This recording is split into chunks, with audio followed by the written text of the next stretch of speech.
আজকে আপনাদের সাথে আমার বারান্দা বাগানের একটা জিনিস শেয়ার করব। এটা দেখে অবশ্যই সবাই একটু অবাক হইতেই পারেন, কিন্তু এখন এটা দেখলাম ফেসবুকে বেশ ট্রেন্ডিংয়ে আছে। তাই এবার পালং শাক না, সরি, এটা কী শাক, কলমি শাক আনার পর আমিও ট্রাই করেছিলাম।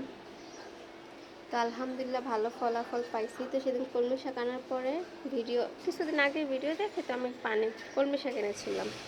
তারপর এই যে বোতল কেটে এখানে পানি দিয়েছি। পানি দেওয়ার পরে এই ডালগুলো রাখার পরে এই ডাল থেকে দেখেন শিকড়ও বের হয়েছে, গাছও বের হয়েছে।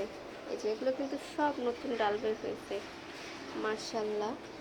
এই যে এগুলো আমার কাছে এখনো অনেকগুলো আছে। এটা হচ্ছে আমার আগের একটা পুঁইশাক গাছ ছিল, এটা থেকে আমি অনেক পুঁইশাক খাইছি। এরপর আবার এখন নতুন করে আবার বের হয়েছে। এই যে আরেকটা কত বড় হইতেছে, মাশাল্লাহ। এটা হচ্ছে আমার একটা করল্লা গাছ।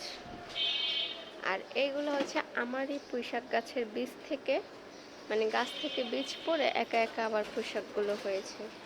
এটা হচ্ছে আমার লেবু গাছ, আমি নিজে চারা করেছিলাম। আর এটা হচ্ছে কি গাছ, সবেদা গাছ, কিন্তু বড় হইতেছে না মাটির অথবা সারের অভাবে। এগুলো আমার সব নিজের বীজ, মানে গাছের বীজ থেকে করা। এই যে আমি এখন আবার এটাতেও লাগাইছি, কিন্তু এটাতে পানি দেওয়াতে গাছ টপটা কেমন জানি হয়ে গেছে মাটির, তো আমি এটা চেঞ্জ করে ফেলবো।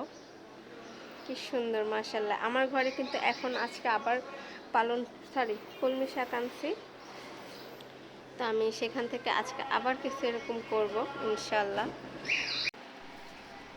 এই যে এগুলো বড় বড়, এগুলো রেখে দিয়েছি, এগুলো থেকে আবার চারা করব ইনশাল্লাহ, সেটা আপনাদের সাথে শেয়ার করব। ওকে।